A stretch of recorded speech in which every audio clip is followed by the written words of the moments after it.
পাবনার বেড়া উপজেলার কৈটলা ইউনিয়ন পদ্মার পাড়ের এই জনপদ যেন নীরব সাক্ষী এক সময়ের জমজমাট এক ইতিহাসের।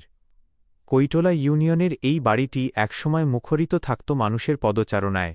এটি পরিচিত মঞ্জু কাদেরের বাড়ি হিসেবে, আর এলাকার মানুষের মুখে মুখে এটি চিত্রনায়ক মান্নার শ্বশুরবাড়ি বলেও বেশ পরিচিত। কিন্তু আজ সেই বাড়িটির চিত্র সম্পূর্ণ উল্টো। কালের পরিক্রমায় আজ এখানে স্থায়ীভাবে কেউ থাকে না। পরিবারের সদস্যরা ব্যবসা বাণিজ্য ও অন্যান্য কাজের সুবাদে ঢাকায় বসবাস করেন।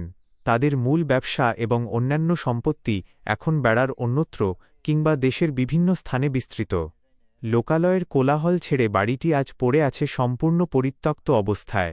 যতদূর চোখ যায় অযত্ন আর অবহেলার ছাপ স্পষ্ট। শখের বারান্দাগুলো আজ লতাপাতায় ঢাকা, জানালার কাঁচ ভাঙা, আর গেটে ঝুলছে মায়ার এক অদ্ভুত শূন্যতা। যে বাড়ি একদিন আত্মীয়স্বজন ও হ্রস্ব অ ত হ্রস্ব ই কার থ ইয়র আগমনে মুখর থাকত, আজ সেখানে কেবল রাতের নিশাচর পাখি আর বাতাসের শোঁশো শব্দ। রূপালী পর্দার কিংবদন্তি মান্নার স্মৃতিবিজড়িত এই ঘরগুলো আজ নিঃশব্দে ফ্যালফ্যাল করে তাকিয়ে থাকে অতীতের সোনালি দিনগুলোর পানে। একটি ঐতিহ্য যেন ধুঁকে ধুঁকে হারিয়ে যাচ্ছে স্মৃতির অতলে। বিশেষ নিবেদন, আমাদের এমডি শাহিন মোল্লার পেজ থেকে যারা এই ভিডিওটি দেখছেন অবশ্যই লাইক, শেয়ার ও কমেন্ট করতে ভুলবেন না। ধন্যবাদ।